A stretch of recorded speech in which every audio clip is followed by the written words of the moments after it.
আৰম্ভণিৰ পৰাই ইমানে সুকলমে ইমান সুন্দৰভাৱে হৈছে যাৰ বাবে জনগণৰ ৰাইজে আজি স্বাভাৱিকভাৱে মানে আমাৰ যিটো প্ৰচাৰ আৰু দলৰ স্থিতি বা মিত্ৰজোঁটৰ উদ্দেশ্যবিলাক গ্ৰহণ কৰি লৈছে।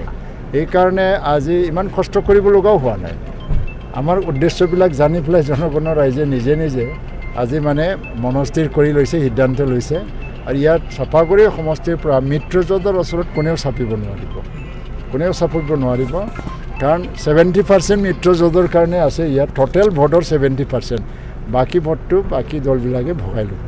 অভাৰঅল বিটিছে মিত্ৰজোঁটৰে যাব, 12টা সমষ্টিত 12টা সমষ্টিৰ পৰা মিত্ৰজোঁটৰে যাব।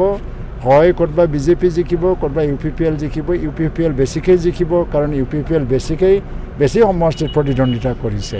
কিন্তু BPF দলৰ শোচনীয় পৰিৱেশ, কোনো সমষ্টিৰ পৰা তেওঁলোকে যাব নোৱাৰিব। যি দলৰ কেণ্ডিডেট, অফিচিয়েল কেণ্ডিডেট ইলেকশ্যন আহিবলৈ বেছিদিন নাই, তাতে সি পলাই গৈ পেলাই অন্য দলত যোগদান কৰে। এই দলৰ স্থিতি মানে কেনেকুৱা? বাক্সা জিলাটো 0-0, বাক্সা জিলাত 0 হ'ব, ওদালগুৰিতো হৈছে আৰু কোকৰাঝাৰ চিৰাঙতো হ'বলৈ গৈ আছে। প্ৰধানমন্ত্ৰী এজন আহিছে ইয়াত, বিজেপি দলৰ এজন প্ৰধানমন্ত্ৰী হয় এতিয়া অসমত মিত্ৰজোঁটৰ কাৰণে তেওঁ আহিছে। আৰু এই ভাৰতত আজি যদি নতুনত্ব দেখিবলৈ পাইছোঁ, নতুন ভাৰতৰ মুখখন আমি যদি দেখিবলৈ পাইছোঁ, বিজ্ঞান প্ৰযুক্তিৰ পৰা আৰম্ভ কৰি পেলাই শিক্ষা দীক্ষা, কৃষিক্ষেত্ৰ আৰু ৰোড কমিউনিকেশ্যনৰ পৰা আৰম্ভ কৰি সকলো দিশত মানে যিটো এটা পৰিৱৰ্তনৰ ঢৌ অসম ভাৰতবৰ্ষত যে দেখিছে, এইটো নৰেন্দ্ৰ মোদীৰ কাৰণে হৈছে।